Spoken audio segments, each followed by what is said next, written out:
Hello friends, welcome back to my channel SRK drama explain. Friends, ये video मैं लोगों के एंटरटेनमेंट के लिए बनाती हूँ, so please watch full, share, subscribe and like this video. Art की स्टार्टिंग मोंग से होती है। मोंग योंग से मिलने के लिए आया हुआ था क्योंकि काफ़ी टाइम हो गया था योंग ने कोई हंगामा क्रिएट नहीं किया था। अब वक्त आ चुका था और उसे एक बड़ी न्यूज़ भी मिल जाती है कि 2 ही दिनों के अंदर में इट शादी करने वाला है। इट की शादी की न्यूज़ योंग जा करके अपने बॉस को बता देता है। बॉस बहुत ही ज़्यादा खुश हो जाता है।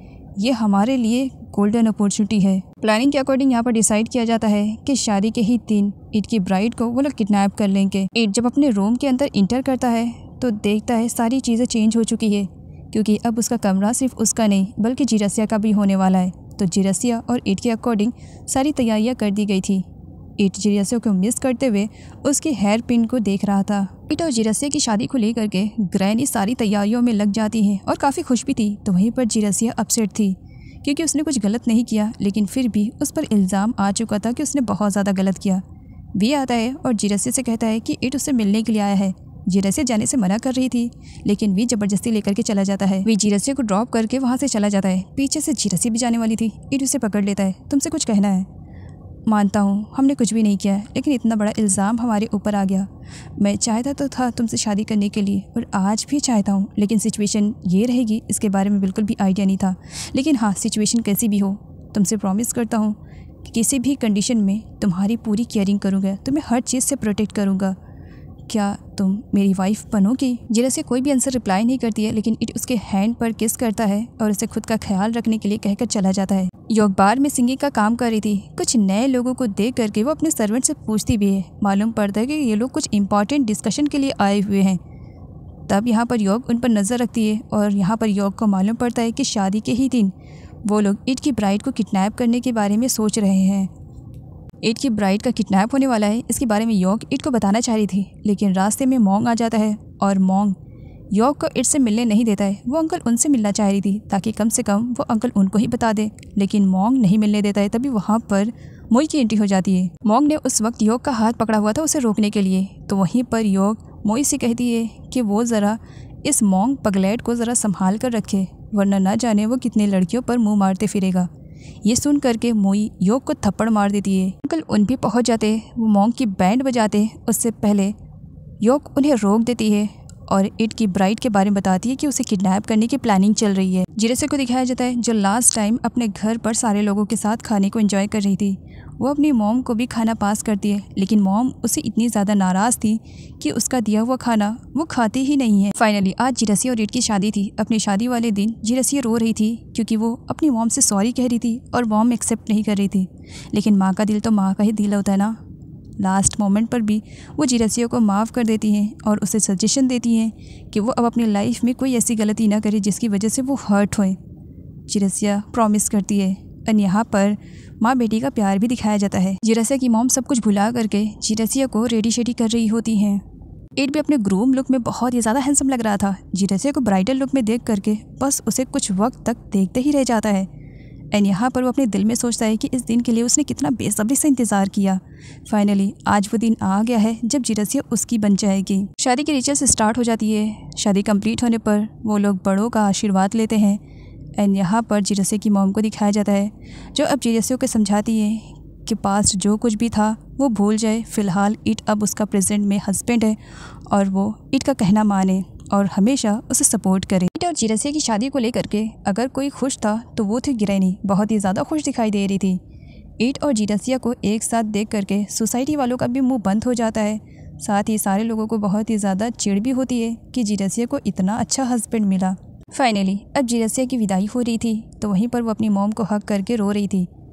इट जिरसिया की मॉम को तसल्ली दिलाता है कि वो जिरसिया का अच्छे से ख्याल रखेगा। इट जिरसिया वी और अंकल उन जब टेम्पल की तरफ जा रहे थे तभी सडनली कुछ लोग उनकी कार को ओवरटेक कर लेते हैं और शूटिंग करना स्टार्ट करते हैं। जैसे तैसा इट जिरसिया और वी को लेकर के वहाँ से भागता है। अंकल उन इट से कहते हैं कि जिरसिया और वी को वो संभालें, बाकी इन लोगों को वो खुद अकेले हैंडल करेंगे। अब सब लोग भागने लगते हैं। जिरसिया और इट एक साथ भागते हैं तो वहीं पर वी का हाथ छूट जाता है, जिसकी वजह से वी योंग का टारगेट बन जाता है। अब यहाँ पर योंग बड़ी सी स्माइल लेते हुए इट के पास आता है। अगर इस बच्चे को सेव करना चाहते हो तो बदले में अपनी ब्राइड को मुझे दे दो। जिरसिया अपने भाई को बचाने के चक्कर में खुद को योंग के हवाले कर देती है और अपने भाई को बचा लेती है। योंग तो जिरसिया को लेकर के वहाँ से चला जाता है और पीछे से ईट भी उसे फॉलो कर रहा था। मोंग जिसे पल पल की खबर थी लेकिन इस तरीके से रिएक्ट कर रहा था मानो उसे कुछ भी मालूम नहीं। ईट के डैड को मालूम पड़ता है कि ईट की ब्राइड को किडनैप कर लिया गया है। वी भागा भागा घर पर आता है। मॉम और ग्रैनी को बता देता है कि किस तरीके से जिरसिया को किडनैप कर लिया गया है और वी उस पर्सन के बारे में भी जानता था तो मोंग को बता देता है। ईट योंग के बॉस के पास आता है। मुझे मालूम है मेरी वाइफ तुम्हारे पास है, उसे मेरे हवाले कर दो। जिरसिया को ईट के सामने लाया तो जाता है। यहाँ पर योंग के बॉस का कहना था अभी तो तुम्हारी वाइफ बिल्कुल सही सलामत है, लेकिन हमारी कैद में रहकर ये कितनी देर तक सेफ रहेगी ये तो तुम अच्छी तरीके से जानते हो। लेकिन हाँ, अगर तुम चाहते हो कि तुम्हारी वाइफ तुम्हारे साथ जाए तो इट्स सिंपल, अपने घुटनों के बल बैठकर मुझसे भीख मांगो कि तुम्हें तुम्हारी वाइफ मैं दूँ, तब जा करके मैं तुम्हें तुम्हारी वाइफ दूंगा। जिसकी वजह से ईट गुस्से में गन निकाल लेता है। लेकिन बात यहाँ पर जिरसिया की थी जो कि अब उसकी वाइफ बन चुकी है और अपनी वाइफ और अपने प्यार को हासिल करने के लिए ईट कुछ भी करने के लिए तैयार हो जाता है। वो घुटनों के बल बैठ भी जाता है एंड यहाँ पर वो रिक्वेस्ट भी करता है कि जिरसिया को वो वापस कर दे। इतना कुछ होने के बाद भी योंग के बॉस का कहना था सेटिस्फेक्शन नहीं हुआ है, अपनी नाक रगड़ो मेरे जूतों पर, अगर तुमने अपनी नाक को रगड़ा उसके बाद ही मैं तुम्हें तुम्हारी बीवी को वापस करूंगा। ईट अपनी नाक रगड़ने वाला था जिस पर जिरसिया रोकती है। मेरी वजह से तुम्हें इतना कुछ सहने की ज़रूरत नहीं है। थोड़ी ही देर में पूरा गेम ही पलट जाता है जब वहाँ पर ईट के डैड की एंट्री होती है। योंग के बॉस के भी बॉस ईट के डैड हैं, तो अपने बॉस को देख करके भला कोई बंदा अपना मुँह कैसे खोल सकता है। ईट के डैड के कहने पर जिरसिया को छोड़ दिया जाता है और ईट जिरसिया को लेकर के वहाँ से चला जाता है। एक न्यू ब्राइड के जो रिचुअल्स होते हैं अपने ससुराल में जिरसिया उसे कंप्लीट कर रही होती है। डैड उसे ब्लेसिंग देते हैं कि वो अपनी लाइफ में खुश रहे। तो वहीं पर योंग के बॉस को दिखाया जाता है। वो बहुत ही ज़्यादा खुश था कि जो किसी ने भी नहीं किया उसने वो कर दिया। ईट को उसने घुटनों के बल ला दिया, बस नाक रगड़नी बाकी थी। लेकिन कोई बात नहीं, इतना ही करके मुझे बहुत ही ज़्यादा खुशी मिली। तभी वहाँ पर जिरसिया की मॉम की एंट्री होती है। जिरसिया की मॉम को देख करके योंग के बॉस की तो सिट्टी पिट्टी गुल हो जाती है। आगे जिरसिया की मॉम को दिखाया जाता है जो कि जिरसिया से मिलने के लिए गई हुई थी और यहाँ पर जिरसिया को सच्चाई का पता चलता है कि जिसने उसे किडनैप करवाया था वो कोई और नहीं बल्कि जिरसिया का बायोलॉजिकल फादर है। जिरसिया की डैड को नहीं मालूम था कि जिरसिया उनकी रियल डॉटर है, तो इसी वजह से अब यहाँ पर वो जिरसिया से सॉरी बोल रहे थे। जिरसिया को कुछ भी समझ में नहीं आ रहा था। मॉम जिरसिया को सब कुछ बताती है कि उन्होंने जिरसिया से पास्ट के बारे में छुपा कर रखा क्योंकि वो माफिया लोगों से बहुत ज़्यादा नफरत करती हैं और वो अपनी बेटी को इन सब में इन्वॉल्व नहीं करना चाह रही थी। इसी वजह से उन्होंने जिरसिया को कभी सच्चाई के बारे में बताया ही नहीं।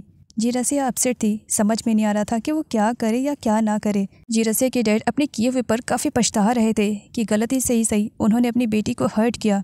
अगर सही टाइम पर ईट के डैड नहीं आते तो पता नहीं वो अपनी बेटी के साथ क्या गलत करवा बैठते।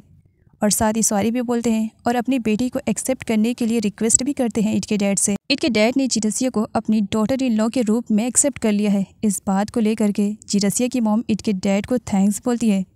अब यहाँ पर जिरसिया को दिखाया जाता है जिन चीज़ों से उसे नफरत थी वो उन्हीं सबसे बिलोंग करती थी। ईट जिरसिया के पास आता है। जिरसिया कहती है मैं तुम्हारी दुश्मन की बेटी हूँ, क्या अब भी तुम मुझसे उतना ही प्यार करोगे? ईट कहता है मैंने तब भी तुमसे प्यार किया था और अभी भी तुमसे ही प्यार करता हूँ। तुम्हारे बैकग्राउंड से मैंने तुम्हें जज करके प्यार नहीं किया। जिरसिया का पास्ट इस तरीके से अचानक से उसके सामने आया कि उसे समझने का भी मौका नहीं मिल रहा था। वो इन सारे हालात को समझना चाह रही थी। इसी वजह से वो ईट से कहती है कि कुछ टाइम के लिए वो अपने घर जाना चाह रही है ताकि वो इन सारे सदमों से बाहर निकल सके। ईट जिरसिया को हक करता है मैं तुम्हारा इंतज़ार करूँगा, अगर तुम जाना चाहती हो तो ठीक है, मैं तुम्हें ड्रॉप करने के लिए जाऊँगा। जिरसिया मना करती है। जिरसिया जब जाती है तब ईट उसे देख रहा था जिस पर अंकल उनका कहना था क्या इस तरीके से जिरसिया को तुम अकेले छोड़ दोगे जबकि उसे तुम्हारी सबसे ज़्यादा ज़रूरत है। जिरसिया को अभी रियलाइज़ नहीं हो रहा है क्योंकि वो सदमे में है, लेकिन तुम तो समझदार हो, क्या सच में इस तरीके से जिरसिया को अकेले छोड़ दोगे? अगले सीन में जिरसिया को दिखाया जाता है जब अपनी मॉम के घर पर पहुंचती है और डोर को नॉक करती है। मॉम और ग्रैनी डोर ओपन करती है। जिरसिया तुम यहाँ पर, अच्छा तो तुम अपना सामान लेने के लिए आई हो ना? कोई बात नहीं, हम तुम्हारा सामान तुम्हारे घर तक पहुँचा देंगे, तुम जाओ। जिरसिया को सदमा सा लग जाता है, अभी एक दिन भी नहीं हुए मुझे यहाँ से गए हुए और लोगों का बिहेवियर मेरे रिलेटेड इतना ज़्यादा चेंज हो गया। अंदर देखती है तो ईट और अंकल उससे पहले वहाँ पर पहुँचे हुए थे। जिरसिया को यहाँ पर ग्रैनी के थ्रू मालूम पड़ता है कि ईट ने बताया है कि जिरसिया अपने फैमिली वालों को बहुत ज़्यादा मिस कर रही थी। तो इसका सोल्यूशन इट ने निकाल लिया है और अगले सीन में जिरसिया की फैमिली वालों को दिखाया जाता है। इट ने उन सभी को अपने ही घर पर शिफ्ट करवा दिया था, जिसकी वजह से सब लोग बहुत ही ज़्यादा खुश थे और स्पेशली वी तो बहुत ही ज़्यादा खुश हो चुका था। जिरसिया के डैड जिरसिया और अपनी वाइफ से मिलने के लिए जब घर पर आते हैं तब पड़ोसी से उन्हें मालूम पड़ता है कि वो लोग दूसरी प्लेस पर शिफ्ट हो चुके हैं। जिरसिया के डैड अपना पास्ट का फ्लैशबैक याद करते हैं कि काश जिरसिया की मॉम को मैं उस दिन रोक लेता जिस दिन वो घर छोड़ने की बात कर रही थी, लेकिन मेरे ही अकल पे पत्थर पड़े हुए थे जो मैंने अपनी वाइफ और अपने बच्चे के लिए खुद को चेंज नहीं किया। वो काफ़ी अपसेट थे कि उन्हें पहुंचने में भी बहुत देर हो चुकी है। इट का आलीशान बंगलो देख करके वी कहता है कि वो जब बड़ा हो जाएगा तब वो भी जॉब करेगा, बहुत सारे पैसे कमाएगा और इसी तरीके से अपनी ग्रैनी और मॉम के लिए एक आलीशान बंगलो बनाएगा। सारे लोग अपने अपने रूम में जा रहे थे। जिरसिया भी अपनी मॉम के ही साथ जा रही थी। इट उसका हाथ पकड़ लेता है। सब अपने रूम में रेस्ट करने के लिए जा रहे हैं। एंड मेरी वाइफ का रूम कहाँ पर है ये मुझे अच्छे से मालूम है कहकर जिरसिया को उठा लेता है। जिरसिया इट से कहती है कि प्लीज़ मुझे नीचे उतारो, मॉम और ग्रैनी देख लेंगे तो क्या होगा। इट कहता है तो फिर चलोगी रूम में। जिरसिया हाँ कहती है। आगे जिरसिया और इट दोनों अपने रूम में शिफ्ट हो जाते हैं। नाइट में जिरसिया को काफ़ी हेजिटेशन हो रही थी, उसे बहुत ही ज़्यादा अनकंफर्टेबल फील हो रहा था। इसी वजह से वो इट से कहती है कि वो अपने मॉम के पास जा रही है सोने के लिए। जब जिरसिया वहाँ से जाने वाली थी सडनली इट उसे रोक लेता है। कहाँ जाओगी? मॉम को डिस्टर्ब करने के लिए। एंड वैसे भी वो सो चुकी होंगी। अब क्या मुझे बताना पड़ेगा वापस से कि तुम्हारी और मेरी शादी ऑलरेडी हो चुकी है, तुम मेरी वाइफ हो। कोई बात नहीं, जब तक तुम नहीं चाहोगी मैं तुम्हें टच भी नहीं करूँगा, लेकिन इसका मतलब ये नहीं कि मैं तुम्हें इस रूम से बाहर जाने दूंगा कहकर उसे गोद में उठा लेता है और बेड पर लेकर जाता है, ये कहते हुए कि मेरा बेड बहुत बड़ा है, हाफ साइड पर तुम सोना और हाफ साइड पर मैं सोऊंगा। जिरसिया सोती तो है लेकिन बीच में एक बड़ा सा पिलो रख देती है। इट कहता है क्या ये पिलो तुम्हें मुझसे दूर कर पाएगा? जिरसिया कुछ भी नहीं बोलती है। इट उसके फोरहेड पर किस करता है एंड उसके बाद वहीं पर ही सो जाता है, जबकि जिरसिया जगी हुई थी और इट उसे देखे जा रहा होता है।